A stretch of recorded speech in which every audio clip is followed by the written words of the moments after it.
नमस्कार, मैं विपुल सिंह आप सभी का हमारे इस YouTube channel BHU study capital पर एक बार फिर से हार्दिक स्वागत करता हूं। दोस्तों, बीएचयू प्रवेश परीक्षा 2020 दूसरे फेज की परीक्षा जो कि 9 सितंबर से शुरू हो रही है, उसमें आपकी 5 से 7 दिन में आपको क्या करना होगा, मेरे तरफ से क्या आपके लिए सुझाव है और मोटिवेशन क्या मैं दे सकता हूं, वो सारी चीज़ें मैं डिटेल करूँगा क्योंकि लगातार आप लोगों की क्वेरी आ रही थी कि सर ये बताइए कि लास्ट दिनों में हमें करना क्या होगा। तो इस प्रकार से मैं सारी चीज़ें डिटेल करूँगा, लेकिन जो चैनल पर पहली बार विजिट कर रहे हैं वो चैनल को सब्सक्राइब कर लें, बेल आइकन प्रेस कर लें क्योंकि बीएचयू स्टडी कैपिटल आपको लगातार बीएचयू से लेटेस्ट सूचनाएं, जानकारियां और अपडेट समय पर और सही जानकारियां आप तक पहुंचाता रहेगा। और दूसरी बात, आपके एडमिशन तक लगातार सही गाइडेंस आपको देता रहेगा बीएचयू स्टडी कैपिटल। और इस वीडियो को लाइक कर दीजिएगा और पूरा जब देख लीजिएगा तो अपने दोस्तों के साथ शेयर जरूर कर देंगे ताकि आपके दोस्तों तक भी ये मोटिवेशन, ये सुझाव जरूर पहुंच जाए। सबसे पहले मैं बात करूंगा सुझाव की, जो आपके लिए बहुत ही जरूरी है। इस समय आपका जो लास्ट के 5 से 7 दिन बचे हुए हैं, जैसा कि बीकॉम का 9 सितंबर को ही पेपर है, 10 को आपका बीएससी मैथ्स का है, 11 को बीएससी एजी बीएलएलबी का है, 14 को आपका BA arts and social science का है। इसी प्रकार से शेड्यूल 18 सितंबर तक है अन्य कोर्सेज के।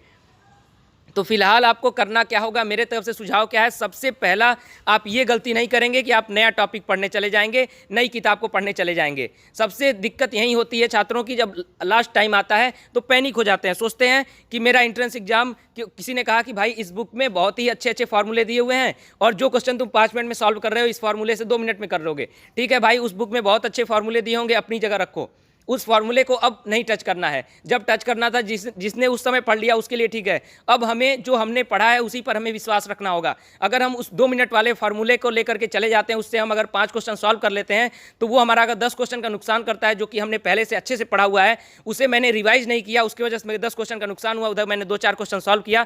तो आप देख सकते हैं कि आपका नुकसान कहाँ पर है और फायदा कहाँ पर है। इसलिए आपने जो अभी तक पढ़ा है उस पर, अपने आप पर विश्वास रखेंगे, अपनी पढ़ाई पर विश्वास रखेंगे और लगातार अपना रिवीजन करेंगे, यानी जो आपने पढ़ा है उसी का रिवीजन करेंगे, नई बुक के चक्कर में नहीं पढ़ेंगे।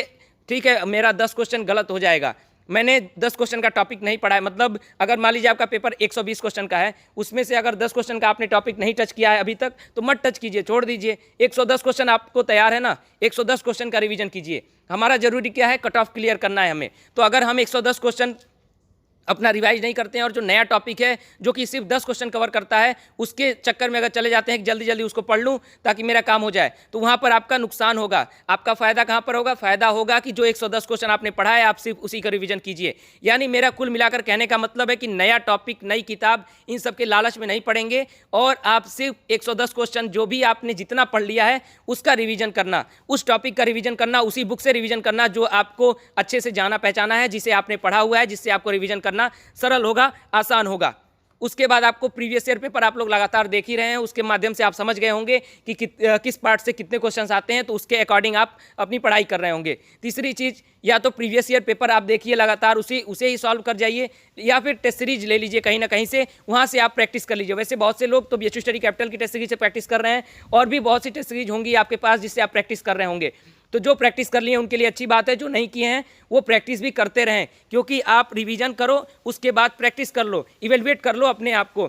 2 घंटे बैठने का कम से कम प्रयास तो हो जाएगा कि 2 घंटे मुझे बैठना कैसे है। नहीं कुछ है तो प्रीवियस ईयर पेपर लेकर के बैठ जाओ, 2 घंटे हमें बैठना है। अगर 2.5 घंटे का पेपर है, 2.5 घंटे बैठना है, उसकी प्रैक्टिस कर लो 2-3 दिन, ताकि मुझे इतना हो जाए कि 2 घंटे में मैं कितना क्वेश्चन सॉल्व कर लेगा हूँ। ये बहुत ही जरूरी है। पहला दिन जाकर के डायरेक्ट पेपर में अगर बैठ जाएंगे तो वहाँ पर दिक्कतें होंगी, इसीलिए कम से कम बैठने का आदत डालो कि 2.5 घंटे में बैठ करके अपना पेपर सॉल्व कर रहा हूँ, कितने क्वेश्चंस कर ले रहा हूँ, कितना निगेटिव मार्किंग कर रहा हूँ, इन सब चीज़ों को ध्यान में रखना है।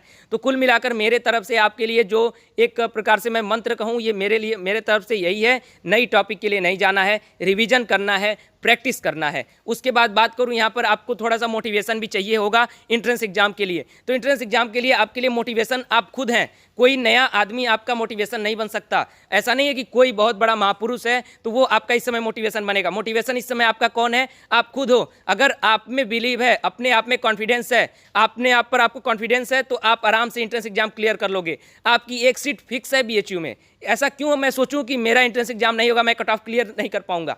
आपका एक सीट फिक्स है बीएचयू में भाई।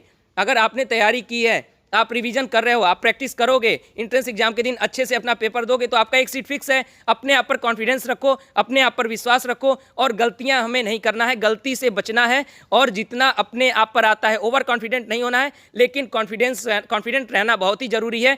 अपने आप पर विश्वास रखना एकमात्र मोटिवेशन का केंद्र यही है कि अगर अपने आप पर विश्वास रखते हो, ये जो समय चल रहा है, यानी आपको एंट्रेंस एग्जाम देना है, आपके 5 से 7 दिन बचे हुए हैं, तो इस समय आपके कॉन्फिडेंस से ज़्यादा हेल्प आपको कुछ नहीं कर सकता। अगर आप कॉन्फिडेंट हो तो आपका जो क्वेश्चन है वो 50% ईजिली आप सॉल्व कर लोगे, और वहीं अगर डरे रहोगे कि मेरा क्वेश्चन नहीं सॉल्व होगा तो वहाँ पर आप नुकसान करोगे अपना।